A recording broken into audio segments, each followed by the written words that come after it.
अच्छा देखिए। अच्छा हाँ, स्टार्ट वीडियो किया है। हाँ, और ऊपर लाइव लिखा भी आ रहा है।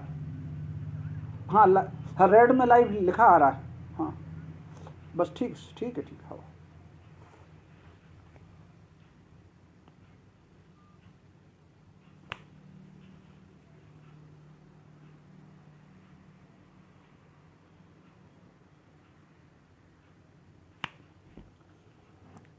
नमस्कार सभी मित्रों को, अभिनंदन।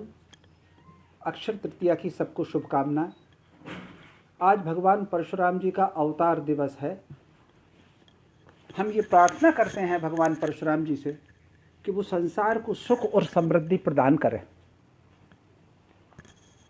जिस प्रकार उनका अवतार अक्षय है, उसी प्रकार वो संसार को अक्षय सुख प्रदान करें, ये उनसे प्रार्थना करते हैं। आज के दिन हम उनके अवतार पर, उनके व्यक्तित्व पर और उनके कृतित्व पर चर्चा करेंगे। सबसे पहले तो हम ये समझें कि अवतारों की अवधारणा क्या है। भारतीय परंपरा में ये माना गया है कि जब भी युग परिवर्तन हुआ है या समाज में श्रेष्ठ संस्कारों की आवश्यकता पड़ी है, तो नारायण ने अवतार लिया है। अवतारों के क्रम में भगवान परशुराम जी का अवतार 6वें क्रम पर आता है। यद्यपि अलग अलग ग्रंथों में, अलग अलग पुराणों में अवतारों की संख्या अलग है। कहीं 10 अवतार है, कहीं 24 अवतार हैं, कहीं 38 अवतार है और एकाध स्थान पर तो 40 अवतारों की संख्या आती है। लेकिन जो सर्वमान्य सिद्धांत है संतों द्वारा, गुरुजनों द्वारा, विद्वानों द्वारा, वो दशावतार का है। ये माना गया है कि 10 अवतार नारायण ने लिए हैं। उन 10 में भगवान परशुराम जी का अवतार 6ठे क्रम पर है। पहला अवतार जो माना गया है वो मत्स्य अवतार माना गया है। दूसरा अवतार माना गया है वो कश्यप अवतार माना गया है। तीसरा अवतार बारहा अवतार है। चौथा अवतार नरसिंह अवतार है। पांचवा अवतार वामन अवतार है और 6ठा अवतार भगवान परशुराम जी का 6ठा अवतार माना गया है। यदि इसको हम सृष्टि के विकास क्रम में देखें, जो विज्ञान की अवधारणा है, तो वो हमारे अवतारों से मेल खाती है। विज्ञान ने कहा कि जीवन सबसे पहले जल में फूटा है, उसके बाद फिर जीवन ने जल और थल पर आना आरंभ किया है, फिर धरती का प्राणी उत्पन्न हुआ है, फिर अविकसित आधा मनुष्य आधा पशु, अविकसित मनुष्य और पूर्ण मनुष्य। ये हमारे यहाँ अवतारों को या सृष्टि के विकास क्रम को माना गया है। आप अगर मत्स्य अवतार देखें, 100% जलीय जीव है। कश्यप अवतार देखें, थोड़ा जल है और थोड़ा थल है। बारहा अवतार देखें, पूर्णतः वन्य जीव है। नरसिंह अवतार देखें, आधा मनुष्य है आधा पशु है। वामन अवतार देखें तो वो एक प्रकार से अविकसित मनुष्य है और पूर्ण अवतार भगवान परशुराम जी का। तो हमें ये संदेश मिलता है, ये संकेत भी मिलता है, 1 से लेकर 6 तक का जो क्रम हमारा है, यही क्रम विज्ञान की अवधारणा का है। अर्थात विज्ञान ने यदि शोध किया है तो उन्होंने हमारी अवतारों की अवधारणा को ध्यान में रख करके शोध किया है। अब हमारे यहाँ एक और बात मानी गई है कि भगवान परशुराम जी का जो अवतार है या इनके अतिरिक्त जो भी अवतार हैं, वो सारे अवतार सृष्टि के निर्माण के लिए, सृष्टि में अच्छे काम हो, उसके लिए सदाचार हो, सत्य की रक्षा हो, धर्म की रक्षा हो, इस हेतु अवतार होते हैं। यद्यपि परमात्मा जहाँ हैं वो वहीं से बैठ कर के सारी व्यवस्थाओं को सुधार सकते हैं। उनके पास सुदर्शन होता है, वो उनके पास, उनके कमान में सरस्वती होती है। वो जहाँ हैं वहीं से दुष्टों का नाश कर सकते हैं। वो जहाँ हैं वहीं से लोगों की बुद्धि को बदल सकते हैं, लेकिन फिर भी वो अवतार लेते हैं। उसका कारण इतना है कि भगवान हमारे बीच आते हैं, हमारे जैसा जीवन जीते हैं, उसी प्रकार शोक करते हैं, उसी प्रकार रोष उत्पन्न करते हैं, वैसी ही प्रसन्नता व्यक्त करते हैं और उसके संसार को सिखाते हैं। ये ठीक उसी प्रकार है जैसा कि एक माता जब बच्चे को सिखाती है तो वो उसके आधार पर कुछ तोतला भी बोलती है। जैसे बच्चे को अगर पानी कहना है, बच्चे को अगर रोटी कहना है तो अले अले इस तरह से। तो जिस तरीके से माँ एक छोटे बच्चे को उसी की भाषा में, उसी के तल पर आकर के सिखाती है, वैसे ही परमात्मा हमारे बीच आकर, हमारे जैसे रहकर, हमारे जैसा विवाह करके, हमारे जैसी संतान उत्पन्न करके संसार को सिखाने और समझाने का काम करते हैं। यही हमारे अवतारों के पीछे की अवधारणा है। अब भगवान परशुराम जी के अवतार का प्रसंग। एक बार पुराणों में एक कथा आती है कि एक बार नारायण लक्ष्मी से बात कर रहे थे, सृष्टि का निर्माण कैसे होता है और उस सृष्टि के निर्माण में किस प्रकार लोग बाधा उत्पन्न करते हैं और उस बाधा को किस प्रकार उन्होंने दूर करके सृष्टि के संचालन को आगे बढ़ाया है, आगे चलाया है। ये बात उन सुदर्शन, जो कि उनके हृदय में वास करता है। आपने अगर देखा होगा, दुष्टों के संहार के लिए नारायण ने सदैव सुदर्शन का उपयोग किया है। वो सुदर्शन उनकी उंगली से चलता है और दुष्टों का नाश करता है। जब देखा सुदर्शन, जो कि उनके हृदय में था, उसको लगा कि नारायण ने सब बात कर ली है, लेकिन मेरा उल्लेख नहीं किया है, जबकि दुष्टों का संहार तो मैंने किया। तो चूंकि सुदर्शन का वास नारायण के हृदय में ही है, उसके मन में आए भाव को नारायण को समझने में कुछ समय नहीं लगा। जैसे ही नारायण समझा और मुस्कुराए तो सुदर्शन को लगा मुझसे कुछ त्रुटि हो गई। तो जैसे ही उसने त्रुटि मन में सोचा, नारायण से क्षमा मांगी। नारायण ने सुदर्शन को कहा, मुस्कुरा करके कहा कि नहीं, तुम धरती पर जाओ और मैं धरती पर जाओ, कुछ दिन वहाँ रहो और उसके बाद लौटना। तब सुदर्शन ने कहा, प्रभु मैं कब लौटूंगा? तब नारायण ने कहा, मैं स्वयं तुम्हें लेने आऊँगा, परशुराम के रूप में आऊँगा, तब तुमको अपने पास दोबारा ग्रहण करूँगा। आप अगर इस घटना के बाद देखें, इस घटना से कृष्ण अवतार तक नारायण ने सुदर्शन का संचालन नहीं किया, क्योंकि सुदर्शन को उन्होंने त्याग कर दिया था। यही सुदर्शन आगे चल करके धरती पर सहस्त्रबाहु के रूप में जन्म लिया। क्योंकि वो नारायण का सुदर्शन था, तो उसके सारे जो क्रियाकलाप थे वो बहुत धार्मिक क्रियाकलाप थे। सदाचारी राजा था, जनता का हित करता था, कल्याण करता था। इसी बीच में वर्षों बीत गए, वो पुत्र पौत्र और कई पीढ़ियां उसकी बीत गईं, लेकिन उद्धार नहीं हुआ। तब उसको लगा कि क्या बात है, नारायण ने क्या मुझे विसार दिया है। उसने फिर तप किया, सागर के किनारे, समंदर के किनारे, और भगवान का आह्वान किया। नारायण ने मुस्कुरा करके पूछा, मैं तुम्हारे पास क्यों आऊँ? या तो तुमसे किसी को कष्ट हो तब मैं उद्धार के लिए आऊँ, या तुम्हें किसी से कष्ट हो तब मैं उद्धार के लिए आऊँ। तुम भी सुखी हो, तुमसे जुड़े हुए लोग भी सुखी हैं, तब मेरी आवश्यकता क्या है? तुम संसार में रहो।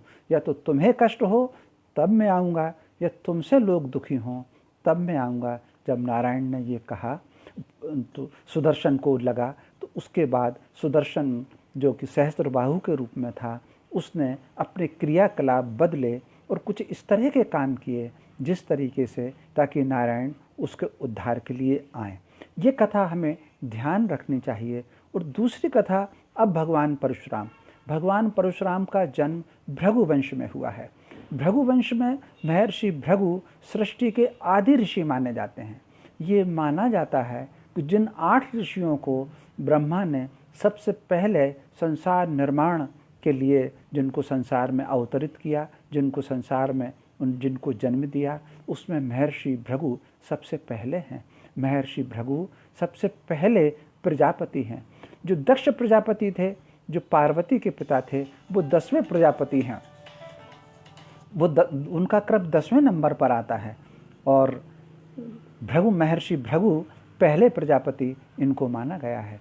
महर्षि भृगु की आप महत्ता देखें, उनको ऋषियों में उनका स्थान सबसे अलग है। गीता के 10वें अध्याय विभूति योग में यदि कहा है कृष्ण ने कि मैं ऋषियों में भृगु हूँ, यानी नारायण ने अपनी स्थिति उनके भीतर देखी है। ठीक उसी प्रकार नारायण अपने वक्ष पर जिनके पद चिन्ह लेकर के चलते हैं, वो महर्षि भृगु हैं। ब्रह्मा के पूजन को अगर संसार में रोका गया है तो वो महर्षि भृगु ने रोका गया है। कल्पना कीजिए, उस ऋषि का तप, उस ऋषि का तेज जो ब्रह्मा का पूजन रोक सकता है, जिसके चरण चिन्ह नारायण अपने हृदय में धारण करते हैं, जिसको भगवान गीता के 10वें अध्याय में कहते हैं कि मैं ऋषियों में भृगु हूँ, उस ऋषि की श्रेष्ठता क्या होगी। उस ऋषि कुल में भगवान परशुराम जी ने अवतार लिया। ऋषि से महर्षि भृगु से 3 ऋषि परंपराएं चलती हैं।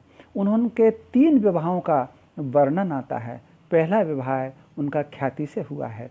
ख्याति वो कन्या है, जब ब्रह्मा जी ने जब ऋषि उत्पन्न किए थे तो कुछ कन्याएं भी उत्पन्न की थीं, और एक एक कन्या का वर्ण उन्होंने एक एक ऋषि से किया था। तो एक उनका विवाह ख्याति से है। ख्याति से जो 2 पुत्र उत्पन्न हुए हैं, एक पुत्री उत्पन्न हुई है। जो 2 पुत्र उत्पन्न हुए हैं उनके नाम पुराणों में जो आते हैं वो धाता और विधाता आते हैं, और जो पुत्री उत्पन्न हुई है वो पुत्री का नाम श्री आता है। इसी श्री का विवाह विष्णु से हुआ है, नारायण से हुआ है। विष्णु पुराण में मेरे ख्याल से 9वें अध्याय में ये प्रसंग आता है, भृगु और उनकी संतान। ये अलग से अध्याय है, और उसमें ये है कि विष्णु को जो श्री ब्याही गई हैं वो भृगु की पुत्री थी, इसलिए। और जो समुद्र मंथन से निकली वो उन श्री और लक्ष्मी की आभा थी, तो सीधी वो हृदय में समाई है। विवाह जिस श्री से हुआ है वो भृगु की पुत्री है। तो एक परंपरा ऋषियों की यहाँ से हुई है, मार्कंडेय ऋषि इसी परंपरा में आते हैं। दूसरा विवाह उनका दिव्या से हुआ है। इनसे जो उनको पुत्र उत्पन्न हुआ है वो शुक्राचार्य हैं, जो कि दैत्यों के गुरु माने जाते हैं। और तीसरा विवाह उनका पुलोमा से हुआ है। पुलोमा से च्यवन ऋषि ने जन्म लिया है। तो जो परंपरा भगवान परशुराम जी की जो परंपरा जन्मी है वो च्यवन से जन्मी है। तो ये कहा गया है च्यवन के जो पुत्र हैं वो उर्व ऋषि हैं, और उर्व ऋषि के जो पुत्र हैं वो ओर्व ऋषि हैं, और ओर्व ऋषि के जो पुत्र हैं वो ऋचिक ऋषि हैं, और ऋचिक ऋषि के पुत्र हैं वो जमदाग्नि हैं, और जमदाग्नि के जो पुत्र हैं वो भगवान परशुराम जी, ये माना गया है। तो भगवान परशुराम जी के पिता महर्षि जमदाग्नि थे। उनकी माता देवी रेणुका थी। देवी रेणुका राजा रेणु की पुत्री थी, इसलिए उनका नाम रेणुका हुआ है। और ये विवाह स्वयंवर में हुआ है।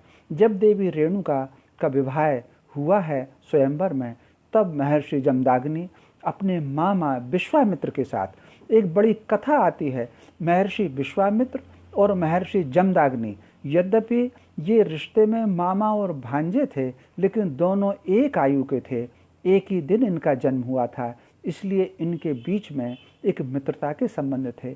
इसकी कथा ऋचिक ऋषि के समय की आती है, जो भगवान परशुराम जी के पिता में है, और उनके पिता महर्षि जमदाग्नि के पिता हैं। उन ऋचिक ऋषि की कथा आती है। ऋचिक ऋषि आनर्त में रहा करते थे। आनर्त से जब हिमालय की ओर जा रहे थे तो मार्ग में प्रदेश जो कान्यकुब्ज प्रदेश पड़ा, उसके राजा गाधी हुआ करते थे। तो गाधी नरेश ने उनको रोका, और रोक करके कहा कि महर्षि आप मेरे ही यहाँ रुकिए।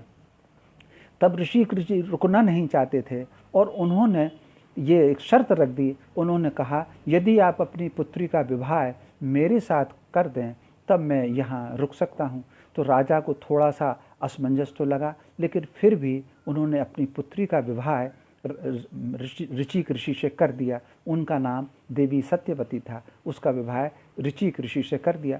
आगे चल करके ऋचिक ऋषि को बहुत ओजस्वी पुत्र पैदा हुआ, और वो उसको लगा, और उसका नाम जो था आगे वो बहुत ओजस्वी तेजस्वी था।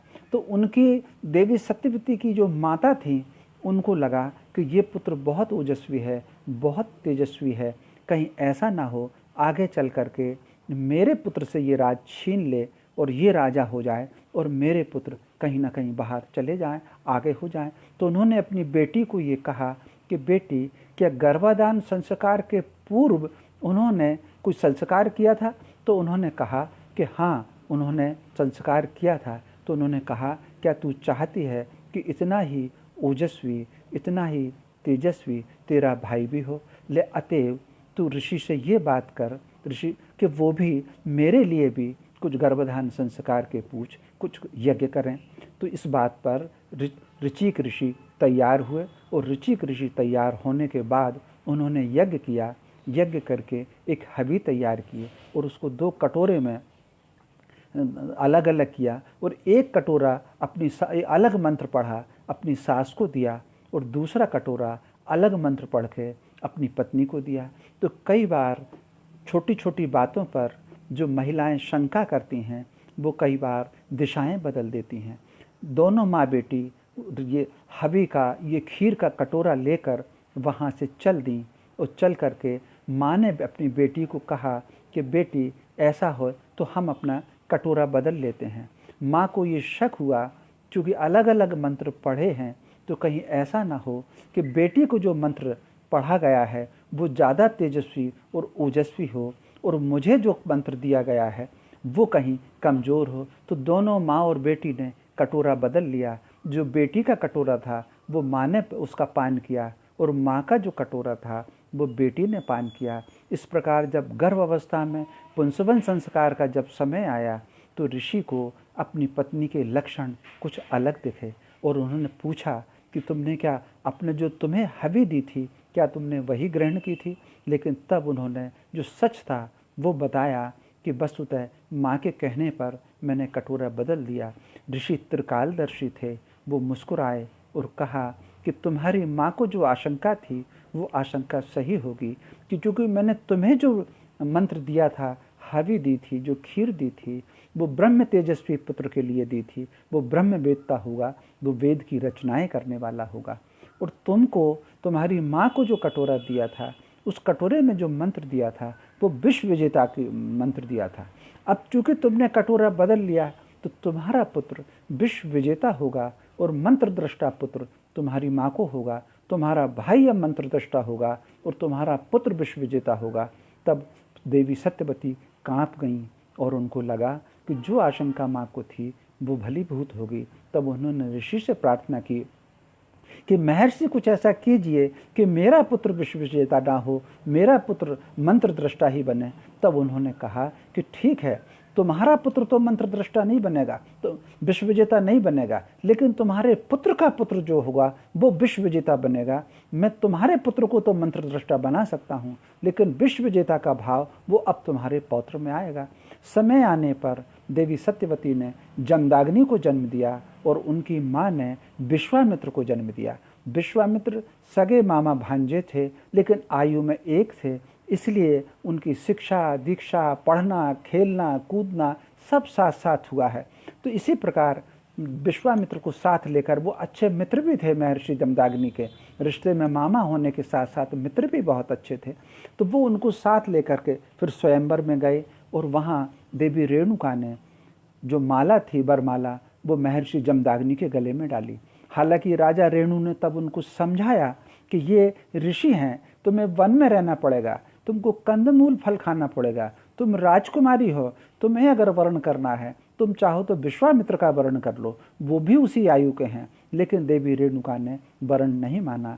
उसके पीछे ये माना जाता है कि महर्षि जमदाग्नि ये शिव का अंश हैं और देवी रेणुका ये देवी पार्वती का अंश है। क्योंकि देवी रेणुका का जन्म उसी यज्ञ कुंड से हुआ है जिस यज्ञ कुंड में सती ने अपनी आहुति दी थी। जब पुत्री कामेष्टि यज्ञ किया था राजा रेणु ने, तो उसी यज्ञ से उनका जन्म हुआ है। इसलिए उनको, चूँकि कई युगों से, कई कल्पों से महर्षि जमदाग्नि और देवी रेणुका पति पत्नी होते चले आ रहे हैं। 5वें कल्प की एक कथा आती है पुराणों में। उस कथा में ये माना जाता है, ये वर्णन आता है कि एक बार जब प्रलय हुई और प्रलय जब होने लगी, सारा संसार जलमग्न हो गया और जलमग्न हो गया, तब नारायण एक पत्ते के रूप में जल के ऊपर निकले संसार को देखने के लिए। वहीं पर किसी पोखर में, किसी पर्वत शिखर पर जमदाग्नि और देवी रेणुका उस कल्प में जो पति पत्नी के रूप में थे वो उसमें बैठे थे। अचानक उनकी जब दृष्टि पड़ी और उनको लगा कि ये तो स्वयं नारायण हैं, तो उन्होंने खड़े होकर के वहीं से उनको प्रणाम किया। प्रणाम नारायण तक पहुंचा और पहुंच करके नारायण मुस्कुराए और उन्होंने कहा कि मुझे इस छद्म रूप में, इस गुप्त रूप में तुमने पहचान लिया है, मैं बहुत प्रसन्न हूँ, मांगो क्या मांगते हो। तब उन्होंने कहा, हर कल्प में, हर जन्म में हम दोनों पति पत्नी रहें, देव हमें यही आशीर्वाद दीजिए। तो उन्होंने कहा कि तुम चूँकि शक्ति और शिव के अंश हो, तुमको तो सदैव एक साथ रहना है, प्रलय के आरंभ से प्रलय के अंत तक, सृष्टि के आरंभ से सृष्टि के अंत तक तुम्हें साथ रहना है, तुम मुझसे क्या चाहते हो? तब उन्होंने कहा, फिर आप जैसा हमको पुत्र चाहिए। तब नारायण ने कहा, मैं अवश्य आऊँगा, सतयुग के समापन में, उत्तरेता के आरंभ में मैं तुम्हारे यहाँ जन्म लूँगा, तुम्हारा ही पुत्र रहूँगा। इतना कहकर नारायण अंतर ध्यान हो गए। तो ये जो कथाएं आती हैं कि जन्म जन्मांतर से, पीढ़ी पीढ़ियों से, युग युगांतर से, चूँकि ये दोनों पति पत्नी रहे हैं, तो ये दोनों इसीलिए देवी रेणुका ने महर्षि जमदाग्नि का वरण किया और समय आने पर भगवान परशुराम जी ने उनके यहाँ अवतार लिया। और भगवान परशुराम जी का अवतार तब हुआ जब सहस्त्रबाहु का ने अपने जीवन शैली को बदला। सहस्त्रबाहु ने अपने जीवन शैली को बदलने के साथ साथ जब लगा नारायण को कि इसका उत्पात बढ़ेगा, तब भगवान परशुराम जी ने अवतार लिया। और उसके उत्पातों का वर्णन ऋग्वेद की ऋचाओं में भी आता है। ऋग्वेद के अनेक मंडलों में ये नारायण से प्रार्थना की गई है कि आप आइए, अग्नि से प्रार्थना की गई है, तुम सारे राक्षसों का भक्षण करो। इस प्रकार धरती की प्रार्थना को, ऋषियों की प्रार्थना को, यज्ञ की प्रार्थना को और गाय की प्रार्थना को नारायण ने सुना और उन्होंने अवतार लिया। और अवतार जब उन्होंने लिया, तब उनके जो गुरु हैं, उनके कुल 7 गुरु भगवान परशुराम जी के 7 गुरु माने गए हैं। उनके 4 नाम माने गए हैं। नामकरण संस्कार में जो उनका नाम है वो राम उनका नाम रखा गया है। राम अगर आप इसकी व्याख्या करेंगे, जो रा उसमें जो शब्द आया है वो रम्यता का शब्द आया है। रम्यता वो है जो सृष्टि की ऊर्जा है, सृष्टि के पहले क्षण से, जिसको जब नारायण की अवस्था आती है, नारायण की एक स्वप्न की अवस्था है, नारायण की एक जागृत की अवस्था है और नारायण की एक सुषुप्त अवस्था है, नारायण की दूसरी अवस्था स्वप्न की है, तीसरी अवस्था जागृत की है और चौथी अवस्था त्रूही की है।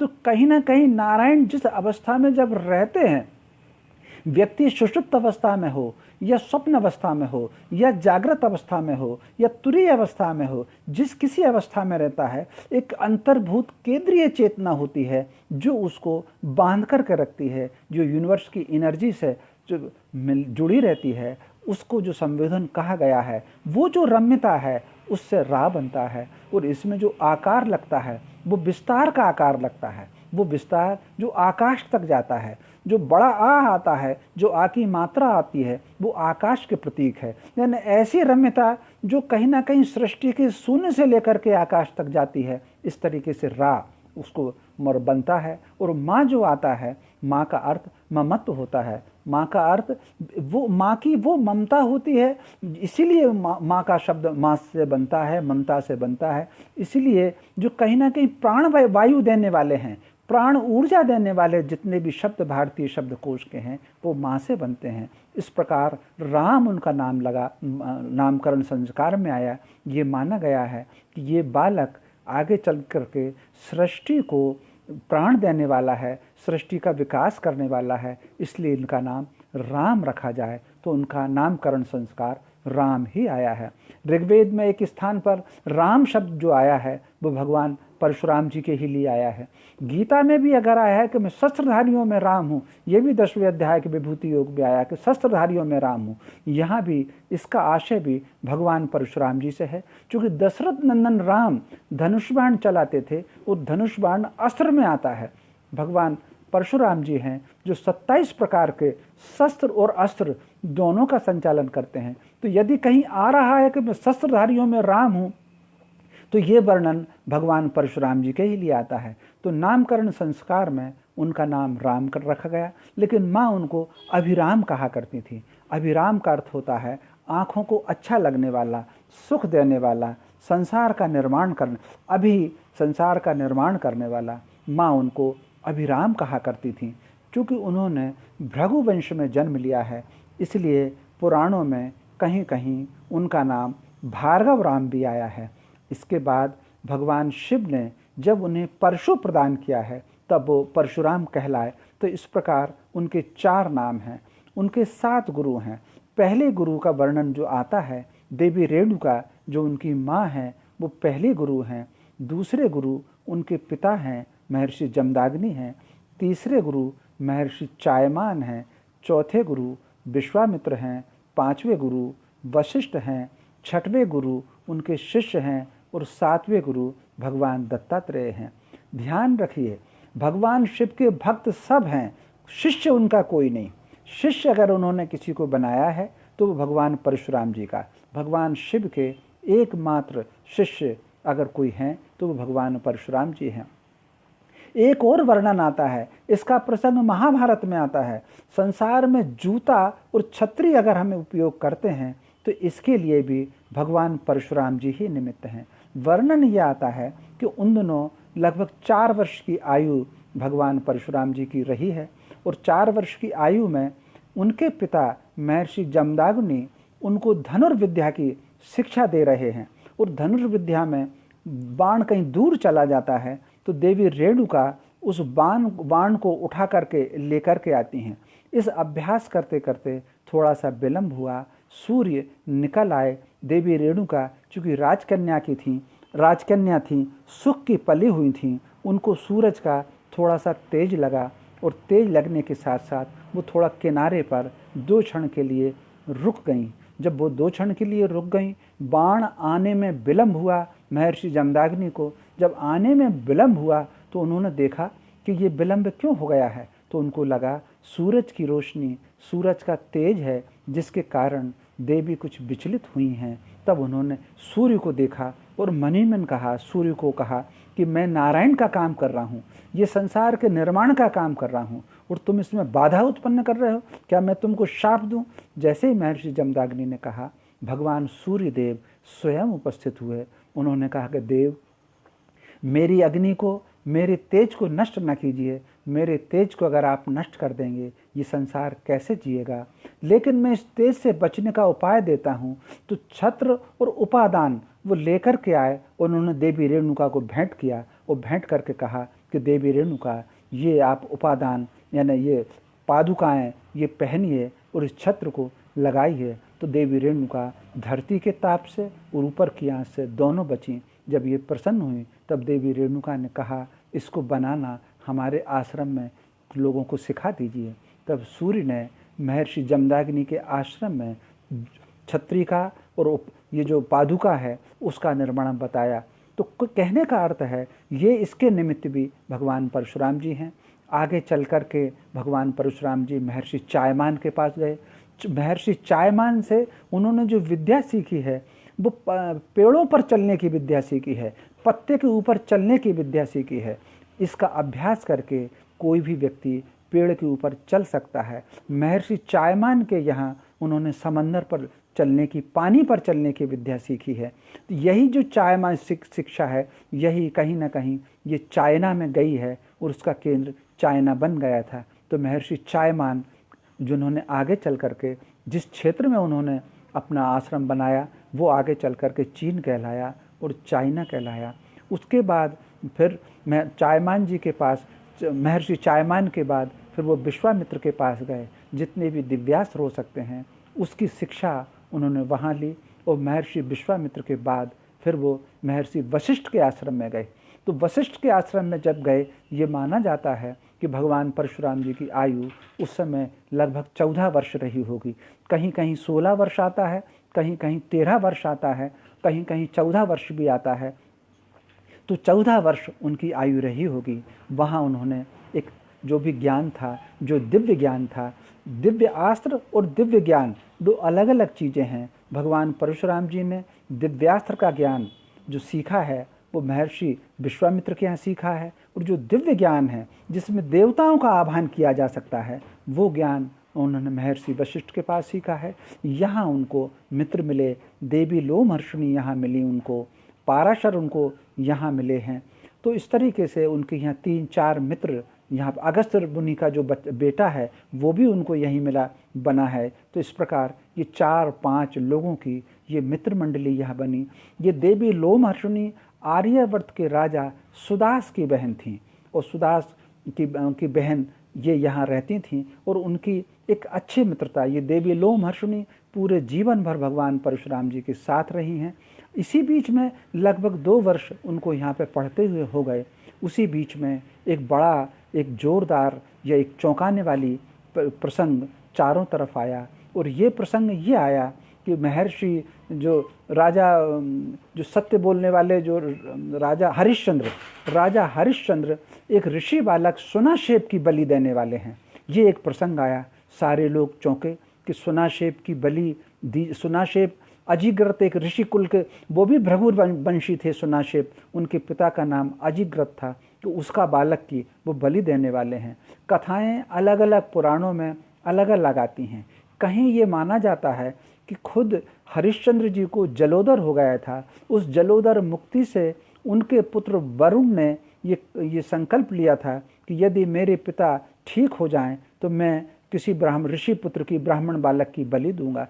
कहीं कहीं ये वर्णन भी आता है कि जलोदर हरिश्चंद्र के पुत्र राहुल को हुआ था और पिता ने संकल्प किया था कि अगर ठीक हो जाएगा तो वो बलि देंगे वरुण को। तो जब ये चर्चा हुई, चूँकि एक और परंपरा वहाँ थी, बलि के लिए बालक का स्वयं का सहमत होना और उसके परिवार का सहमत होना ये बहुत आवश्यक था। तो हरिश्चंद्र ने अजिग्रत से बातचीत की और 1,000 गायें दे करके उन्होंने सुनाशेप को लिया। फिर अब दूसरा प्रसंग आया कि ऋषि पुत्र को इसको यज्ञ यूप से, बलि यूप से बांधे कौन, उसके लिए कोई तैयार नहीं हुआ। उन्होंने पुनः अजिग्रत को ही बुलाया और पुनः 1,000 गायें दान में दी और उसके बदले में सुनाशेप को वहाँ पर बांधा। तो ये सारी चर्चाएं जब चल रही थी कि बलि होने वाली है, तो ये प्रसंग महर्षि वशिष्ठ के आश्रम में पहुँचा।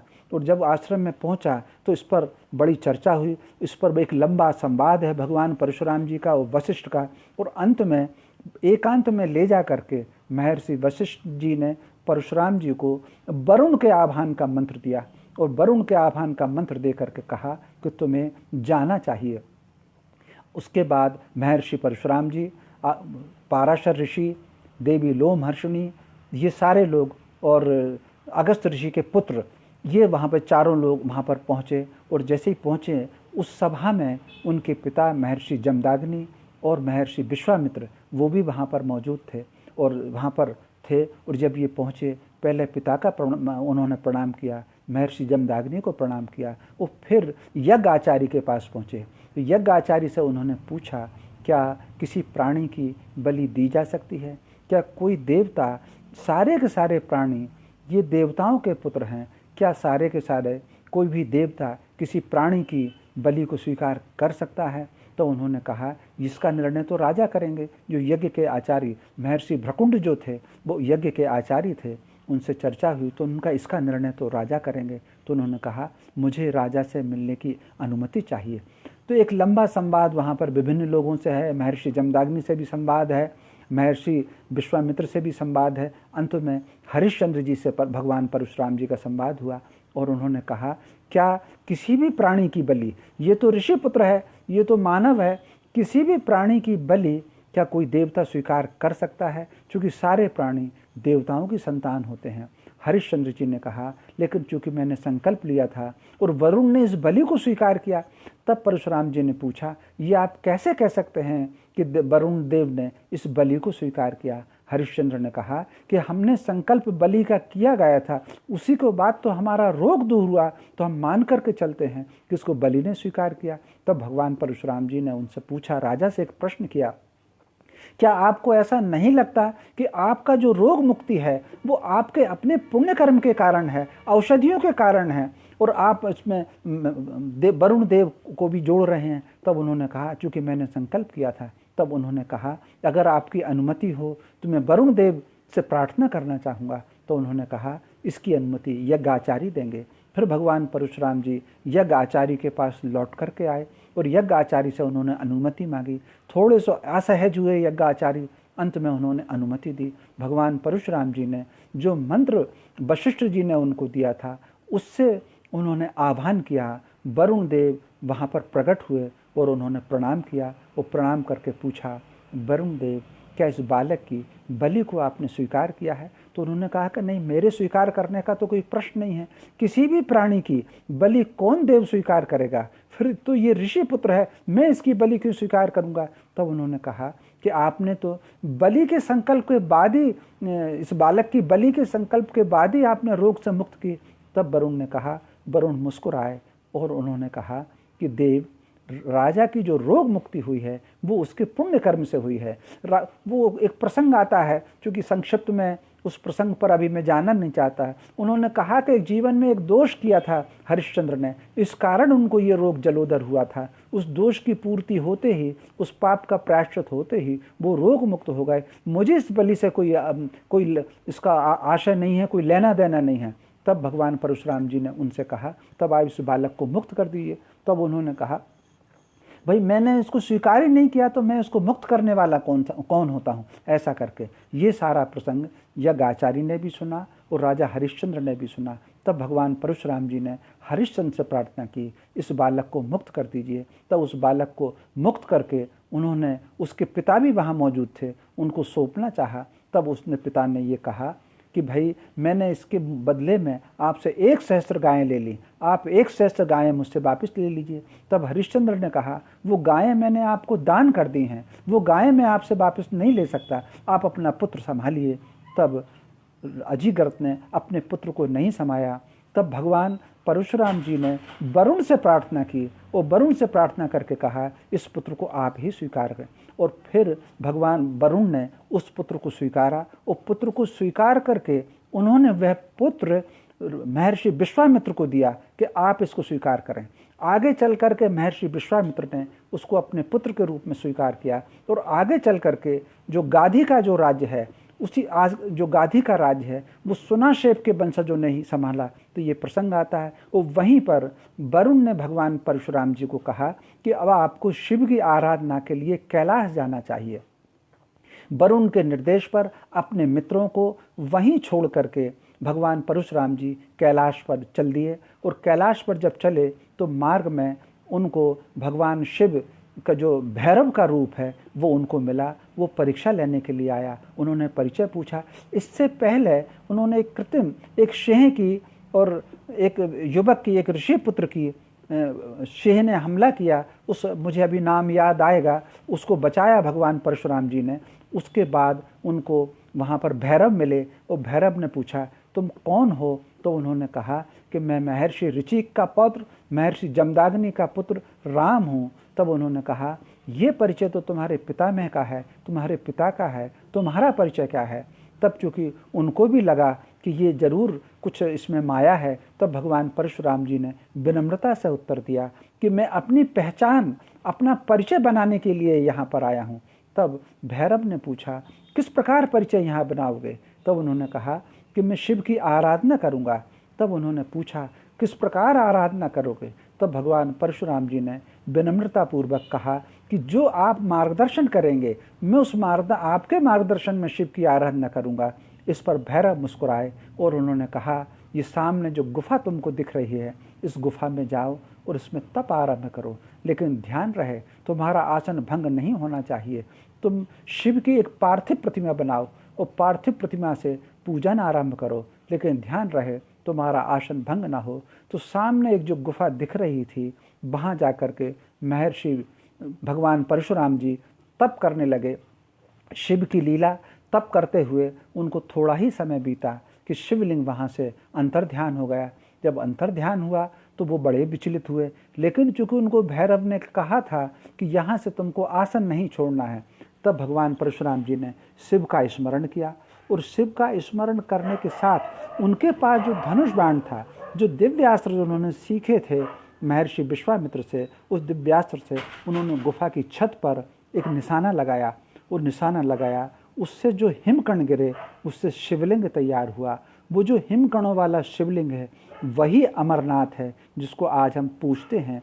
तो अमरनाथ की स्थापना भगवान परशुराम जी ने की और स्थापना करने के बाद भगवान शिव वहाँ पर प्रकट हुए। भगवान परशुराम जी को लगभग 2 वर्ष का समय यहाँ पर लगा है और 2 वर्ष के तप के बाद भगवान परशुराम जी ने उनको, भगवान शिव ने उनसे मांगा और उन्होंने कहा कि मैं लोक कल्याण कर सकूं, मुझे ऐसा वरदान दीजिए, मुझे आप शिष्यत्व प्रदान कीजिए। तो भगवान शिव ने शिष्यत्व प्रदान किया और उनको अक्षय यौवन का वरदान उनको दिया। कहीं कहीं पर हम भगवान परशुराम जी के जो वृद्धावस्था के चित्र देखते हैं वो शास्त्र संबद्ध नहीं है। भगवान परशुराम जी न केवल अक्षय हैं बल्कि अक्षय यौवन है उनको। उनका हमेशा स्वरूप युवाओं का स्वरूप है और अनेक प्रकार के दिव्यास्त्र उन्होंने दिए, पाशुपत अस्त्र उन्होंने दिया। और भगवान परशुराम जब वहाँ पर चले तो इन 2 वर्षों में धरती पर एक बड़ा घटनाक्रम घट गया था, और एक ऐसा घटनाक्रम घट गया था, धरती की स्वरूप मानो परिवर्तित हो गया था। जिस प्रसंग का मैंने सबसे पहले उल्लेख किया, सहस्त्रबाहु के तप का और सहस्त्रबाहु के आभान का और सहस्त्रबाहु के उद्धार का, उस आधार पर उसका अपने जो जीवन बदला। इसी बीच में दासराज युद्ध हुआ। दासराज युद्ध जो था वो यहीं पर जो आर्य सम्राट राजा सुदास थे, आर्य सम्राट राजा सुदास का एक जो सेनापति था, उस सेनापति की पत्नी थी देवी शशियती। तो जो दासों का राजा था, दासों का राजा भेद था, भेद की और देवी शशियती की, शशियती राजकन्या थी, तो शशियती और भेद का प्रेम प्रसंग था। लेकिन चूंकि वो दास था, आगे चल करके उसके पिता ने उसका विवाह जो रिश्ते में भतीजा लगता था राजा सुदास का, जो उनका सेनापति भी था, उसके साथ कर दिया। लेकिन ये प्रेम प्रसंग जो था ये बंद नहीं हुआ। कुछ समय के बाद देवी शशियती राजा भेद के यहाँ भाग करके घर में चली गई। ये बात बहुत लोगों को पसंद नहीं आई, लेकिन चूंकि राजा भेद के ऊपर विश्वामित्र का हाथ था, विश्वामित्र का वो शिष्य था, विश्वामित्र का अनुचर था, वो विश्वामित्र के साथ भृगुओं की शक्ति थी। उन दोनों ऋषि कुलों में भृगु ऋषि की एक अलग मान्यता थी। भृगु ऋषि न केवल शस्त्र का दान और शस्त्र का ज्ञान देते थे, बल्कि वो प्रत्यक्ष युद्ध भी करते थे। तो भृगु एक शक्ति मानी गई थी, क्योंकि भृगुओं की शक्ति विश्वामित्र के साथ थी और विश्वामित्र का अनुचर था। लिहाजा राजा सुदास को उससे युद्ध करके उसको दंडित करने की इच्छा उसके मन में नहीं आई, और उनको लगा लेकिन दंडित करने की भावना तो थी। तो उसने एक संदेश भेजा सहस्त्रबाहु के पास। उस सहस्त्रबाहु के पास संदेश भेज करके कहा, यदि वो मुझे सहायता कर रहे हैं और मैं सुदास को अगर दंडित कर, राजा भेद को अगर दंडित कर सकूं, तो मैं अपनी बहन देवी लोमहर्षिणी का विवाह तुम्हारे साथ कर दूंगा। तो आनर्थ का जो सम्राट था, उन दोनों भारत को अगर आप देखें तो लगभग 4 साम्राज्यों में भारत था। एक आर्यावर्त था, एक ब्रह्मवर्त था, एक आनर्त था और एक पर्शवर्त था। ये 4 साम्राज्यों में उस समय धरती बटी हुई थी। तो आनर्त का राजा सहस्त्रबाहु अपनी बड़ी फौज के साथ सबसे नर्मदा के नीचे तक का जो भारत है, आप अगर देखें तो इस समय समंदर में जो 26 छोटे मोटे द्वीप हैं, जिसको हम फिलीपींस भी हो सकते हैं, जो श्रीलंका भी है, ये तमाम द्वीपों पर उसकी पोत वाहिनी चलती थी। और सहस्त्रबाहु का उसका राज था। नर्मदा से नीचे सागर के किनारे तक सहस्त्रबाहु का राज था। सहस्त्रबाहु बड़ी फौज लेकर के आर्यावर्त में आया और एक महायुद्ध हुआ, जिसको दासराज युद्ध के नाम से पुराणों में कहा गया है। 10 राजाओं ने इसमें हिस्सा लिया। इसके जो सेनापति थे, भेद की ओर से विश्वामित्र ने मदद की, और भगवान परशुराम के जो कुल 5 भाई, वो 5वें नंबर के थे। 4 उनके बड़े भाई हैं, एक बहन का उल्लेख भी आता है। जो सबसे बड़े भाई उनके रोमण्यवान थे, वो उस सेना के सेनापति थे, जो आर्यों विश्वामित्र की तरफ से राजा सुदास के विरुद्ध जो सेना लड़ रही थी, उसके सेनापति रोमण्यवान थे। तो इस महायुद्ध में उसमें भारी युद्ध हुआ। उस भारी युद्ध में कई ऋषि पुत्र मारे गए, कई राजा मारे गए। अंत में सहस्त्रबाहु की मदद से विश्वामित्र की जो सेना थी उसका पराजय हुआ, और सहस्त्रबाहु की जो सेना थी वो विजित हुई। लेकिन जैसे ही वो सेना बीती, देवी शशियती को बलपूर्वक राजा भेद और उसकी पूरी बस्ती को नष्ट करके देवी शशियती को लेकर के राजमहल आए। तो जैसी राजमहल आई तो देवी लोमहर्षिणी ये विवाह नहीं करना चाहती थी सहस्त्रबाहु के साथ। वो मन ही मन भगवान परशुराम जी को पसंद करने लगी थी। वो वहाँ से भाग करके और ऋषि वेश में महर्षि वशिष्ठ के आश्रम में आकर के रहने लगी। सहस्त्रबाहु ने जब कहा तो इसी बीच में राजा सुदास थोड़े से भयभीत भी हुए, और उनको लगा, उन्होंने बहाना बनाया कि अभी देवी लोमहर्षिणी अपनी नानी के यहाँ हैं, कुछ दिन आप विश्राम कीजिए। सहस्त्रबाहु लगभग 1 माह वहाँ रुके हैं, लेकिन देवी लोमहर्षिणी लौट करके नहीं आई। तो उनको लगा कि मैं ऋषियों को प्रणाम करके मैं अपने स्थान पर लौटूं। उन्होंने सुदास से कहा कि जब तुम्हारी भगिनी, तुम्हारी बहन आ जाएं, तब मेरे साथ उनका विवाह कर दीजिए। ऐसा करके वो वशिष्ठ के आश्रम में आए। वशिष्ठ के आश्रम में उनको देवी लोमहर्षिणी दिखी, लेकिन वो चूँकि ऋषि कन्या के रूप में ही दिखी, उनका परिचय, लेकिन वो चूँकि पहचानते नहीं थे तो ऋषि कन्या के रूप में ही वो उनकी मिली, उनकी भेंट हुई। उसके बाद वो महर्षि जमदाग्नि के आश्रम में आए, जमदाग्नि में भी उनका स्वागत किया, क्योंकि इससे पहले महर्षि जमदाग्नि और सहस्त्रबाहु ये दोनों साड़ू भाई हैं। जो देवी महामाया, सहस्त्रबाहु की जो पत्नी देवी महामाया और देवी रेणुका जो महर्षि जमदाग्नि की बहन है, ये दोनों सगी, जमदाग्नि की पत्नी देवी रेणुका और सहस्त्रबाहु की पत्नी देवी महामाया, ये दोनों सगी बहनें हैं। तो कुछ दिन वहाँ पर उसने विश्राम किया, क्योंकि यहाँ पर कामधेनु गाय थी और कामधेनु गाय से जिस प्रकार की राजोचित सबका सम्मान हुआ, हतप्रभ रह गए सहस्त्रबाहु। और सहस्त्रबाहु उस गाय को देख करके लौट करके चले गए। आगे चल करके दासराज युद्ध के समापन पर भगवान, इसी बीच में एक और बड़ी घटना हुई। वो बड़ी घटना हुई देवी रेणुका और महर्षि जमदाग्नि के बीच में प्रसंग एक माना जाता है कि एक बार जो अप्सराओं पर और कुछ देवताओं को जलोदर हो गया, और जलोदर को ठीक करने की औषधि के लिए देवी रेणुका उनके पास चली गईं। और जब देवी रेणुका जा रही थी तब महर्षि जमदाग्नि आश्रम में नहीं थे। जब वो लौट कर के आए तब उन्होंने देवी रेणुका को वहाँ देखा। और ये जो उपचार के लिए गई थी, ये आसाम का वो स्थान है जहाँ देवी रेणुका का अभी मंदिर बना हुआ है। गुवाहाटी के पास जो मंदिर अभी बना हुआ है, वहाँ परशुराम कुंड भी बना हुआ है। देवी रेणुका वहाँ चली गई। तो ऋषि को इस बात का अच्छा नहीं लगा कि देवी रेणुका बिना पूछे चली गई, क्योंकि देवी जब तक महर्षि जमदाग्नि तप में थे, आश्रम में उजाड़ हो गया था। उस उजाड़ का कारण ये था कि रोमण्यमान युद्ध में मारे गए। उनके दूसरे पुत्र सुषेण थे, वो श्रीलंका चले गए। जो श्रीलंका के वैद्य सुषेण हैं, वो भगवान परशुराम जी के बड़े भाई हैं, वो सुषेण थे, वो वहाँ चले गए। दो भाई, किसी का मन नहीं लगा। आश्रम लगभग उजाड़ जैसा था। जैसे ही शिव का तप करके, शिव का वरदान लेकर के भगवान परशुराम वापस आए तो उन्होंने ध्यान देखा, अपने आश्रम की उजड़ी व्यवस्था देखी। सबसे पहले वो पिता के पास आए और पिता ने कहा कि जा अपनी माँ को ले आ। माँ को लेने के लिए भगवान परशुराम गुवाहाटी में जहाँ स्थान है वहाँ पहुँचे, और पहुँच करके उन्होंने माँ को कहा कि माँ चलो, पिता तुमको याद कर रहे हैं। और उनका बहुत आवेश है, उन्होंने आपको प्राण दंड देने की तक बात करती है। देवी रेणुका ने कहा मैं सबसे अवगत हूँ, लेकिन मैं चल नहीं सकती हूँ। यहाँ पर 7 जो रोगी हैं, या तो ये ठीक हो जाएं तब मैं यहाँ से चलूँ, या इनका प्राणांत हो जाए तब यहाँ से चलूँ। तब भगवान परशुराम जी ने अपने परशु से वहाँ जलाशय उत्पन्न किया, और जलाशय उत्पन्न करके उन्होंने उन 7 का उस परशु से देवलोक पहुँचाया। वो यक्ष थे, और यक्ष किसी श्राप के कारण वहाँ पर आकर के पड़े हुए थे, और उनका उद्धार देवी रेणुका के स्पर्श और भगवान परशुराम के परशु से होना था। उन 7 का उद्धार हुआ।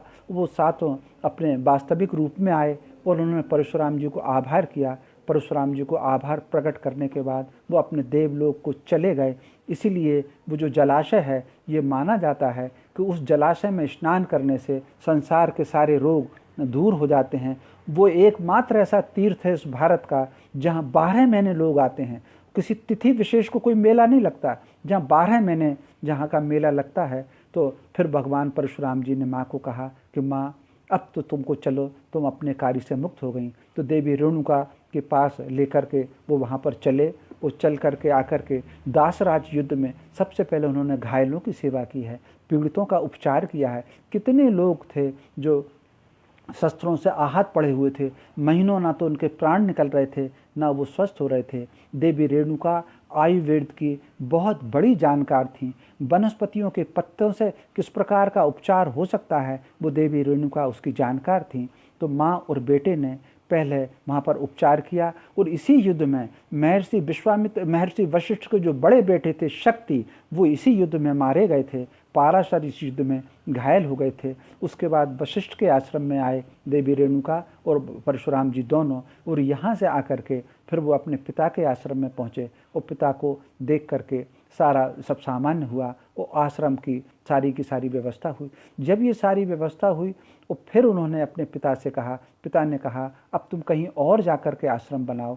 फिर अपने पिता से अनुमति लेकर के वो वशिष्ठ के आश्रम में आए। और वशिष्ठ के आश्रम में आकर के देवी लोमहर्षिणी और एक और अपने मित्र के साथ वो वहाँ से आनर्त के लिए आए। और वहाँ पर आकर के इसी बीच में जब सहस्त्रबाहु वहाँ आए थे जो दासराज युद्ध के पश्चात में, तब उन्होंने महर्षि जमदाग्नि को कहा था कि आप मेरे क्षेत्र में ही चलिए, वहाँ आश्रम खोलिए। उसका कारण ये था कि सहस्त्रबाहु के पूर्वजों के जो कुलगुरु थे वो भृगु ऋषि ही हुआ करते थे और किन्हीं कारणों से ऋषिक ऋषि वहाँ से चल दिए थे। तो ये उन्होंने प्रार्थना महर्षि जमदाग्नि से की कि आप वहाँ पर चलिए और अपना आश्रम खोलिए। इस बात को ये महर्षि जमदाग्नि को इसका ध्यान था। उन्होंने परशुराम जी को कहा कि जाकर के तुम आनर्त में आश्रम खोलो। तो महर्षि भगवान परशुराम जी आनर्त आए। आनर्त आकर के जो सबसे पहला उन्होंने भगवान परशुराम जी ने आश्रम बनाया वो भृगु क्षेत्र बनाया और उसको भड़ोज के रूप में आज भी हम जानते हैं।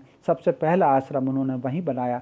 वहाँ पर जब आश्रम तैयार हो गया आश्रम तैयार हो गया तो वहाँ पर देवी लोमहर्षिणी थी। इसी बीच में आश्रम भी अच्छा चलने लगा और सबसे पहले भद्रश्रेण यादव जो था, जो सेनापति था सहस्त्रबाहु का दासराज युद्ध में, उसने दीक्षा ली। भगवान परशुराम जी का पहला शिष्य जो था वो भद्रश्रेण यादव बना।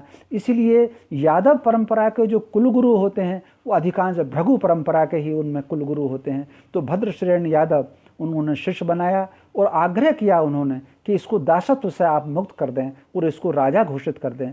तो भृगु क्षेत्र में यादवों का जो पहला राजा बना है वो भद्रश्रेण बना है। और ये आगे चल करके, इसीलिए आगे चल करके उस यादव क्षेत्र में भगवान कृष्ण ने भी द्वारिका जाकर के बसाई है। इसलिए वहाँ पर यादवों का जो वर्चस्व मिलता है वो भगवान परशुराम जी की कथा के कारण या उनके जीवन के कारण मिलता है। आगे चल करके जब किसी ने फिर संकेत किया, किसी ने सूचना दी सहस्त्रबाहु को कि ये जो ऋषि कन्या लोमहर्षिणी है ये ऋषि कन्या नहीं है, ये वस्तुतः देवी लोमहर्षिणी है और ये भगवान परशुराम जी के साथ यहाँ पर आई है, उसको बड़ा क्रोध आया। उसने परशुराम जी को संकेत कहा कि अगर ये देवी लोमहर्षिणी राजा सुदास की बहन है तो ये तो वाग्दत्ता है, इसका भाई मुझे मेरे साथ वचन दे चुका है, इसका विवाह मेरे साथ ही होना चाहिए।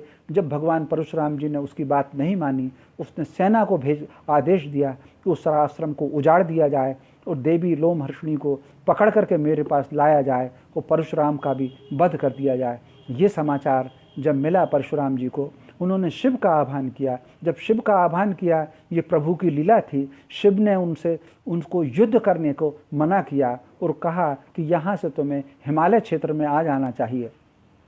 तो भगवान परशुराम जी देवी लोमहर्षिणी को लेकर के हिमालय क्षेत्र में चले गए। लेकिन जब सहस्त्रबाहु को देवी लोमहर्षिणी उस आश्रम में नहीं मिली, उस आश्रम को ध्वंस कर दिया गया और पुनः वो बड़ी फौज लेकर के आर्यावर्त में आया और आर्यावर्त में भी उसने भारी तबाही मचाई और वो वशिष्ठ के आश्रम में आया और महर्षि वशिष्ठ को कहा कि आपने एक ऋषि, आपने राजकन्या को अपने यहाँ छुपाने का अपराध किया है, कहाँ है वो राजकन्या, मुझे दीजिए। वशिष्ठ के चूँकि खुद उनको पता नहीं था कि परशुराम और देवी लोमहर्षिणी कहाँ हैं, तो उन्होंने उसका कोई उत्तर नहीं दिया। सहस्त्रबाहु ने वशिष्ठ का आश्रम जला दिया और वशिष्ठ के आश्रम को जलाने के बाद वो महर्षि जमदाग्नि के आश्रम में आया और उनसे पूछा कि कहाँ है आपका बेटा राम और कहाँ है देवी लोमहर्षिणी। चूँकि महर्षि जमदाग्नि भी ये बात नहीं जानते थे, उसने वो आश्रम उजाड़ दिया और कहा कि आप अगर नहीं बताएंगे, तो आप अगर मुझे नहीं बताएंगे तो मैं ये कामधेनु ले जाऊंगा। क्योंकि कामधेनु के ऊपर उसकी दृष्टि बहुत पहले से थी, लेकिन उन गायों का बहुत गायें उसमें मारी गईं और कामधेनु को लेकर के सहस्त्रबाहु आनर्त चले गए। इसी बीच में जब हिमालय आए, हिमालय जब वहाँ पर पहुँचे, तब शिव ने उनको कहा अब समय आ गया है कि तुम सारे मेरे शत्रुओं का वध करो। समय आ गया है, जिस हेतु तुम्हारा अवतार हुआ है उसको पूर्णता करो। तब भगवान परशुराम जी अपने आश्रम में लौटे। अपने आश्रम में लौट करके एक सभा बुलाई। सभा में अनेक राजा और ऋषि उपस्थित हुए और आकर के फिर वो आनर्त आए। आनर्त आकर के उन्होंने कहा कि हमको कामधेनु दे दीजिए। तो उन्होंने कहा कि कामधेनु युद्ध से मुझसे ले लीजिए, बिना युद्ध के मैं आपको कामधेनु नहीं दूंगा। अंततः वह वार्ता असफल हुई और असफल होकर के अगले दिन का निश्चित हुआ कि अगले दिन युद्ध होगा और दोपहर तक युद्ध चला। और युद्ध के बाद भगवान परशुराम जी ने परशु का आह्वान किया। जैसे ही परशु का आह्वान किया, सहस्त्रबाहु को लग गया कि अब ये मेरे उद्धार का समय आ गया। सहस्त्रबाहु ने अपना धनुष नीचे रख दिया और वो हाथ जोड़ करके खड़ा हो गया।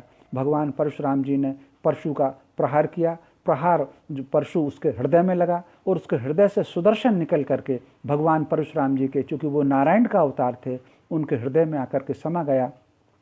अगले दिन जब राज दरबार में पहुँचे तो देवी महामाया जो सहस्त्रबाहु की पत्नी थी, उसने राजकोष की चाबी भगवान परशुराम के पास सौंपी और कहा कि हमारे यहाँ नियम है कि जो विजेता होता है राज्य उसी का होता है, अब तुम इसके राजा हो। तब भगवान परशुराम जी ने देवी महामाया से कहा कि मैंने ये युद्ध राज्य के लिए नहीं किया है, आप भी देवी जानती हैं ये युद्ध प्रकृति का, नियति का निश्चय था, आप अपने सारे पुत्रों को राज्य बांट दीजिए। कह करके तब देवी महामाया ने भगवान परशुराम की सलाह पर अपने, यद्यपि उसके 100 पुत्रों का वर्णन आता है लेकिन 8 पुत्रों के नाम पुराणों में आते हैं, तो अलग अलग पुत्रों को उसने अपना राज्य बांटा और भगवान परशुराम जी चले आए। लेकिन उसके 2 पुत्रों को ऐसा लगा कि इन्होंने हमारे पिता का वध किया है, अतएव हमें भी इनके पिता का वध करना चाहिए। इस वध कर जब लौट करके आए तब उन्होंने कहा कि तुमने वध कर दिया है, ये राज हत्या का तुम पर दोष लगेगा, तुम्हें जाकर के तप करना चाहिए। तो भगवान परशुराम जी पुनः हिमालय चले गए तप करने के लिए। पुनः उन्होंने 2 वर्ष तक तप किया। जब उसके पुत्रों को ये लग गया कि परशुराम अपने आश्रम में नहीं हैं, तो उन्होंने ऋषि वेश बताया। ऋषि पुत्र के रूप में शिक्षा लेने के लिए वो आश्रम में आकर के, उसके 2 पुत्र और कुछ साथी आश्रम में आकर के रहने लगे। और रहते ही उन्होंने सारा वहाँ की जो व्यवस्था थी उसको देखा और देख करके दिनचर्या देखी। वो दिनचर्या देख करके एक शाम को वो कुटिया में पहुँचे। उस वक़्त संध्या वंदन कर रहे थे जमदाग्नि। वो संध्या वंदन के समय हालांकि देवी रेणुका ने उनको बहुत रोका कि तुम ये क्या कर रहे हो। तब उसने अपना असली परिचय दिया और कहा कि मैं सहस्त्रबाहु का पुत्र हूँ। तो फिर उन्होंने उनका वध कर दिया। और वध करने के बाद देवी रेणुका चूँकि साधारण नहीं थी, वो यज्ञ सैनी थी, उनका जन्म यज्ञ से हुआ था, वो राजकन्या थी, वो भृगुओं की माता थी, वो जमदाग्नि की पत्नी थी, वो ऋषि की पुत्र वधू थी। उसने आह्वान किया, वो सती का अंश था, उसने आह्वान किया, उसने कहा कि मैं अपनी पलक तब तक नहीं झपकाऊंगी जब तक कि मैं अपने पति के बधिक का शीश नहीं देखूंगी। जैसे ही उन्होंने आह्वान किया, ये धरती डोल गई, कांप गया आसमान, उठ गई समंदर में लहरें, कांप गए पेड़ और गिरने लगे पेड़। भगवान परशुराम की आंख खुली हिमालय पर करते हुए उन्होंने पुनः शिव का आह्वान किया। शिव ने उनको निर्देश दिया। भगवान परशुराम को पवन की गति, मन की गति भगवान शिव ने अब प्रदान की है। इससे पहले मन की गति प्रदान नहीं की थी, मन की गति उनको अभी प्रदान की। तो मन की गति से क्षण मात्र में भगवान परशुराम अपने आश्रम में लौटे। उन्होंने अपने पिता का शव देखा, चूँकि शीश लेकर के चला गया था उनका पुत्र। शव देखा, बेहल अपनी माँ को देखी। तो जो रणचंडी का अगर अंश माना जाता है तो वो देवी रेणुका है, जिसके एक आह्वान से, जिसकी एक आँख के खुलने से रक्त की सरोवर भर गए हैं देश में, लाशों के ढेर लग गए हैं। रणचंडी अगर कोई हो सकती है तो देवी रेणुका हो सकती है। फिर आह्वान किया, सारे भृगु आश्रमों के शिष्य यहाँ पर एकत्र हुए, सारे सूर्यवंशी क्षत्रिय एकत्र हुए, सारे चंद्रवंशी क्षत्रिय एकत्र हुए। केवल ये जो सहस्त्रबाहु का जो वंश था, हेय वंश, ये वंश भी विभाजित था।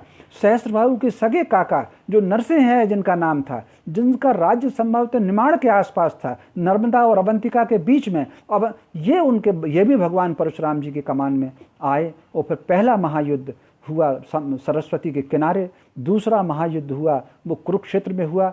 इस प्रकार कुल 21 स्थानों पर यह महायुद्ध हुआ है। लोग जो कहते हैं कि 21 बार नहीं है, वो 21 स्थान है। इन 21 स्थानों में एक स्थान टर्की का भी है, एक स्थान सोमनाथ है। इन 21 स्थानों पर शिवलिंग की स्थापना हुई है, ज्योतिर्लिंग की स्थापना हुई है, जो समय के साथ अब केवल 12 बचे हैं। तो टर्की में भी शिवलिंग की स्थापना हुई थी, इराक में भी शिवलिंग की स्थापना हुई थी, अफगानिस्तान में भी शिवलिंग की स्थापना हुई थी। अफगानिस्तान में बगराम शहर है, इराक में एक बगराम शहर है। बगराम शहर भृगुराम शब्द का अपभ्रंश होकर के आता है। तो ये शिवलिंग की स्थापना की। इन 21 स्थानों में 4 यवन शासन हुआ करते थे। आप कल्पना कर सकते हैं, यवन शासन उन दोनों टर्की और इराक और ईरान उसी क्षेत्र में हुआ करते थे। अफगानिस्तान से इधर तो हमारा आर्यावर्त हुआ करता था, अफगानिस्तान के उधर यवनों की बस्ती थी। तो 21 स्थानों पर जो युद्ध हुआ उसमें 4 वंश यवनों के हैं, 7 वंश इसमें ऋषि पुत्रों के हैं, 7 वंश उसमें ब्राह्मणों के हैं, जो लोग क्षत्रियों को ठोक देते हैं कि साहब परशुराम जी ने क्षत्रिय विनाश किया। तो कुल मिलाकर के 7 वंश उसमें ब्राह्मणों के हैं, 4 उसमें यवनों के हैं और बाकी 9-10 ये राजन्यों के हैं। इस प्रकार 21 स्थान, उज्जैन में एक युद्ध हुआ है। तो इस तरीके से युद्ध होने के बाद इस धरती को उन्होंने दुष्टों से विहीन किया और धरती को उन्होंने दुष्टों से विहीन करके फिर नैमिषारण्य में एक यज्ञ का आयोजन किया। उस यज्ञ के आचार्य कश्यप ऋषि थे और उनको उन्होंने धरती का दान किया। और यहाँ पर महर्षि वशिष्ठ ने, जो कि उनके गुरु भी थे, कई बार यहाँ पर 2 चीज़ होती है। कई बार एक स्थान पर हमारा रिश्ता किसी के साथ अलग होता है और दूसरे स्थान पर हमारा रिश्ता अलग होता है। महर्षि वशिष्ठ उनके गुरु हैं, लेकिन यहाँ पर वो यज्ञ आचार्य के रूप में भी रहे हैं। तो इसी प्रकार उनके कहने पर कश्यप ऋषि को उन्होंने धरती उन्होंने दान की और स्वयं वहाँ से जब चल लगे तो मार्ग में फिर वशिष्ठ ने उनको कहा, एक स्थान रह गया है, वहाँ पर मैं दानव है, आपको धरती को छोड़ने से पहले मैं दानव को भी ठीक करना है। यहाँ पर अलग अलग विद्वानों का अलग अलग मत है। ये मैं दानव, कुछ का कहना है कि मेरठ जो है वो मैं राष्ट्र से बिगड़ करके मेरठ बना है, ये मैं दानव का स्थान है। वो कुछ लोगों का कहना है कि महाराष्ट्र जो है वो मैं राष्ट्र से बिगड़ करके महाराष्ट्र बना है। अब ये सत्य क्या है, इस पर एक बड़े अनुसंधान की आवश्यकता है। फिर भगवान परशुराम जी ने मैं दानव को कहा, उसने शिष्यत्व ग्रहण किया। उस शिष्यत्व ग्रहण करके उसको श्री सूक्त की उन्होंने शिक्षा दी और उसको कहा कि तुमको इस धरती को छोड़ करके चले जाना चाहिए। यद्यपि पुराणों में ये वर्णन आता है कि वो फिर पाताल में चला गया। अगर आप देखेंगे धरती का जो निचला भाग है वो लैटिन अमेरिका का भाग है। 1998 में, सन याद रखिए, 1998 में लैटिन अमेरिका की खुदाई हुई है और उस खुदाई में श्रीयंत्र के आकार की लगभग 2 किलोमीटर की आकृति वहाँ पर निकली है। उसको बनाने में लगभग 2 वर्ष लगेंगे। बिल्कुल श्रीयंत्र के आकार से मिलती जुलती है। समय के साथ उसमें हालांकि थोड़ा सा अपभ्रंश भी हुआ है, तो ये माना जाता है। और मायन सभ्यता वहाँ निकली है। तो मायन सभ्यता और कोई नहीं बल्कि मैं दानव ने वहाँ जो संस्कृति की स्थापना की है वो वहाँ पर निकली होगी। इस प्रकार भगवान परशुराम जी सागर के किनारे गए और सागर से उन्होंने कहा, मुझे थोड़ी सी भूमि दीजिए। सागर ने कहा कि देव, ये भूमि आपकी है, मैं आपका हूँ, मैं आपकी सैया हूँ, आप ले लीजिए। तो भगवान परशुराम जी ने परशु फेंका है और जहाँ तक परशु गया है वहाँ तक सागर पीछे चला गया है और वो स्थान केरल के रूप में है। तो वो लोग वहाँ पर, तो इस तरीके से तो धरती को वहाँ पर फिर उन्होंने तप किया। फिर उन्होंने दत्तात्रेय की उपासना की और दत्तात्रेय ने वरदान देकर के कहा कि आपको अब कलयुग में जब कलयुग की अवतार लेंगे नारायण, तब उनको शास्त्र और शास्त्र की शिक्षा आपको देना है। भगवान परशुराम चारों युग में हैं। उनका जो अवतार हुआ है, वो जन्म हुआ है, वो सतयुग के समापन में और त्रेता के मिलन बिंदु पर हुआ है। और उनका अगर अवतार हुआ है एक पहर रात्रि के पूर्व हुआ है, तो वैशाख शुक्ल की जिस तृतीया को उनका अवतार, चूंकि वो अक्षय अवतार हैं, वो अमर अवतार हैं, वो विश्व अवतार हैं, वो विश्वबाहु हैं, वो विश्व शक्ति हैं, वो विश्व स्वरूप हैं। उनके आगे चारों वेद चलते हैं, उनके पीछे तीरों से भरा तूणीर है। वो अकेले अवतार ऐसे हैं जो शाप देने में और दंड देने में दोनों में समर्थ हैं। जो ऋषि शाप दे सकते हैं उन्होंने दंड नहीं दिया है, जो ऋषि दंड दे सकते हैं वो शाप नहीं दे सकते। केवल भगवान परशुराम जी का अवतार है। यहाँ पर उनके एक हाथ में शस्त्र है और दूसरे हाथ में शास्त्र है। ये नीति का संदेश है, ये राष्ट्र के निर्माण का संदेश है, ये समाज के निर्माण का संदेश है। कोई दुष्ट व्यक्ति हो तो उसको पहले नीति से समझा दीजिए, और अगर दुष्ट व्यक्ति नहीं मान रहा हो तो आपका हाथ तीर पर चला जाना चाहिए, शक्ति का इस्तेमाल होना चाहिए। आप देख लीजिएगा रामचंद्र जी को, जब उन्होंने मांगा था समंदर से मार्ग, 3 दिन तक उन्होंने प्रार्थना की। उस समंदर ने जब मार्ग नहीं दिया तो कान तक खींच कर उन्होंने बाण मार दिया था, अग्नि की ज्वाला प्रकट हो गई थी। तो कहने का अर्थ है, तो भगवान परशुराम जी ने जो संदेश दिया वो चारों युग में है।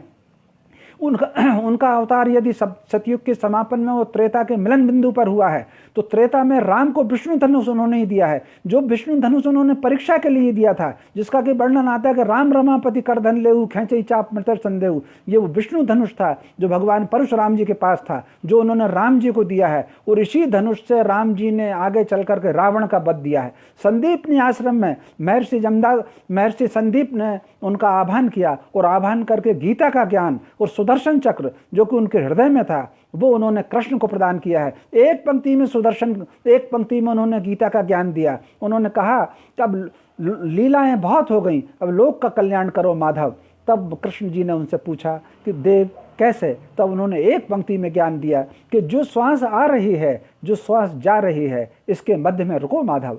श्वास का आने का अर्थ क्या है? श्वास के आने का अर्थ संसार है और जीवन से मोह है। श्वास के जाने का अर्थ क्या है? श्वास के जाने का अर्थ है मृत्यु है।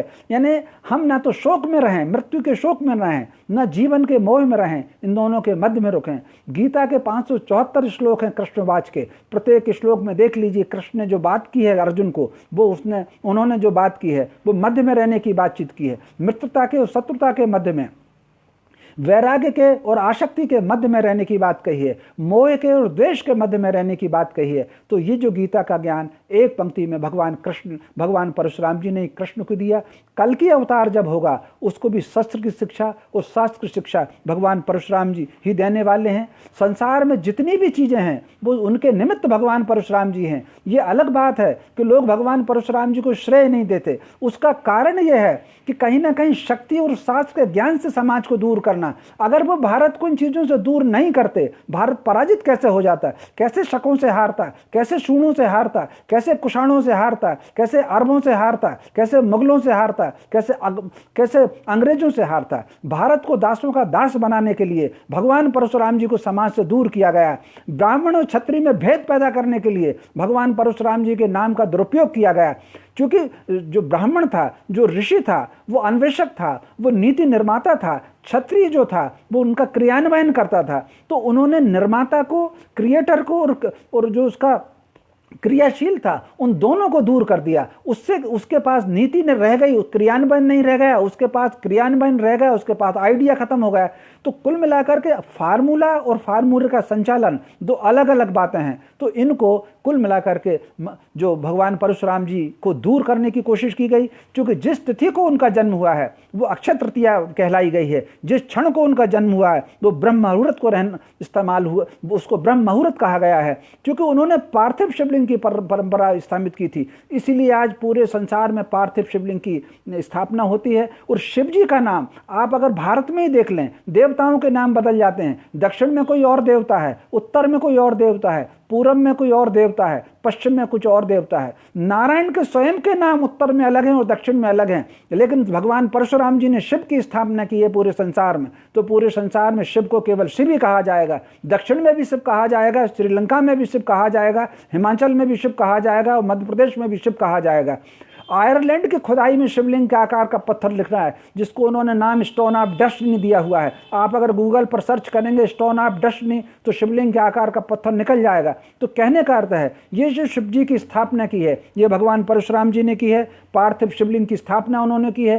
कावड़ यात्रा भगवान शिव जी भगवान परशुराम जी ने शुरू किया है। इसका वर्णन कभी करेंगे। दशरथ जी ने अपने पुत्र कामेष्ठी यज्ञ से पहले रामार्चन किया है। अभी उनके यहाँ यज्ञ हुआ नहीं है, पुत्र अभी जन्म लिया नहीं है, फिर भी अगर उन्होंने रामार्चन किया है तो ये भगवान परशुराम जी का रामार्चन किया हुआ है उन्होंने। राम राज्य की अगर कल्पना है तो राम राज्य की कल्पना अगर कोई हो सकती है तो वो भगवान परशुराम जी के राज्य में हो सकती है। क्योंकि एक भी दुष्ट संसार में बचा नहीं था, सारा का सारा ऋषियों के निर्देशन में आश्रम था। उन्होंने एक व्यवस्था बनाई। गांव के पुरोहित से लेकर के चारों साम्राज्यों के अधिष्ठाता आचार्य, किसी भी राजा को उन्होंने स्वतंत्र नहीं रखा। गांव का अगर पटेल है तो वो गांव के पुरोहित के अधीन रहेगा। शहर में आकर के रहेगा, राजा में रहेगा तो वो मंत्री के अधीन रहेगा। तो ऋषियों के अधीन प्रत्येक राजाओं को उन्होंने जो व्यवस्था बनाई ताकि सत्य और धर्म के आधार पर, सत्य धर्म क्षमा और परोपकार के आधार पर राज चल सकें, यह व्यवस्था अगर बनाई है, यही है राम राज्य। ये भगवान परशुराम जी का स्थापित किया हुआ है। आगे चल करके राम राज्य रामचंद्र जी ने भी स्थापित की। लेकिन उसके समय भी देख लीजिए दुष्ट रहे हैं, तभी तो उन्होंने शत्रुघ्न को भेजा था लवणासुर को मारने के लिए। तो निंदाएं भी रही हैं राम जी के राज्य में, और भी बहुत सारी चीजें रही। शंबुक रहा है राम जी के राज्य में, लेकिन परशुराम जी के राज्य में सारे दुष्टों का उन्होंने अंत कर दिया था। राजा राम राज्य की कल्पना हो सकती है तो वो भगवान परशुराम जी के राज्य में ही हो सकती है।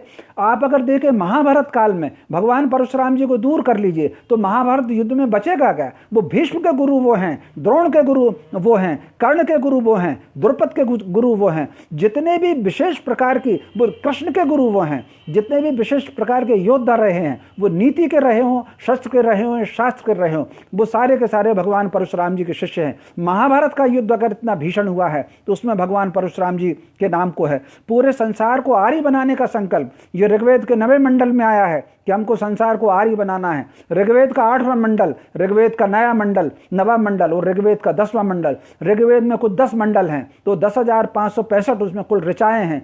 तो उसमें से 8वां, 9वां और 10वां मंडल ये भगवान परशुराम जी के मार्गदर्शन में तैयार हुआ है। अगर आया है कि हमको पूरे संसार को आर्य बनाना है, 10वें मंडल में आर्य की परिभाषा है कि जो सत्य, अहिंसा, परोपकार और क्षमा पर चलेगा वो आर्य कहलाएगा। यही के यही सिद्धांत भगवान परशुराम जी ने अपने राज्य में लागू की थी। दुर्गा सप्तशती की स्थापना ये सुमेधा ने की है। मार्कंडेय पुराण का जो रचनाकार ऋषि सुमेधा है वो भगवान परशुराम जी का शिष्य है। श्री यंत्र संसार को अगर गया है तो भगवान परशुराम जी ने दिया है। तो जो शक्ति की उपासना भगवान परशुराम जी ने की है, श्री की उपासना संसार को भगवान परशुराम जी ने दी है। ऋग्वेद में जिस राम का नाम है वो भगवान परशुराम जी का नाम है। गीता में जिस राम का नाम है वो भगवान परशुराम का नाम है। वो सबसे बड़े दानी हैं। लोग कहते हैं कर्ण को दानी, कर्ण के पास राज्य खुद दान का था। इतना सा राज्य उसमें से कहां से दान कर देगा? पूरी पृथ्वी का दान अगर किया है तो वो भगवान परशुराम जी ने किया है। संसार के सबसे बड़े दानी हैं जो भगवान परशुराम जी हैं। वो अकेले ऐसे अवतार हैं जिनकी नारायण से बात होती है, जिनकी शिव से बात होती है, जिनकी ब्रह्मा से बात होती है। यदि कुमार कार्तिक को अभिमान हुआ तो उसके अभिमान को दुरुस्त करने के लिए शिव ने अगर किसी को स्मरण किया तो उन्होंने भगवान परशुराम जी को स्मरण किया। जब स्मरण किया तो कुमार कार्तिक के अभिमान को भंग अगर किया है तो भगवान परशुराम जी ने किया है। गणेश जी जब ये भूल गए कि माता की आज्ञा में और अनुशासन में क्या अंतर है, उसके लिए भी भगवान परशुराम जी को शिव ने याद किया और गणेश का और परशुराम जी का युद्ध हुआ। भगवान परशुराम जी के परशु प्रहार से गणेश जी का जो दांत टूटा, उस दांत से व्यास जी ने आकर के श्रीमद् भागवत रचना की है। यानी अगर श्रीमद् भागवत आज संसार में है तो उसके भगवान परशुराम जी उसके ही निमित्त हैं। तो इस प्रकार भगवान परशुराम जी का जो जीवन है वो अक्षय है, वो अनंत है, उसकी कथाएं अनंत हैं, उसको वर्णन किया नहीं जा सकता। आज 1 घंटे के समय में जितना कर सकता था वो आपकी सेवा में प्रस्तुत है। आप सब ने ध्यान से सुना, बहुत बहुत धन्यवाद। बोलिए जोर से भगवान परशुराम जी की जय।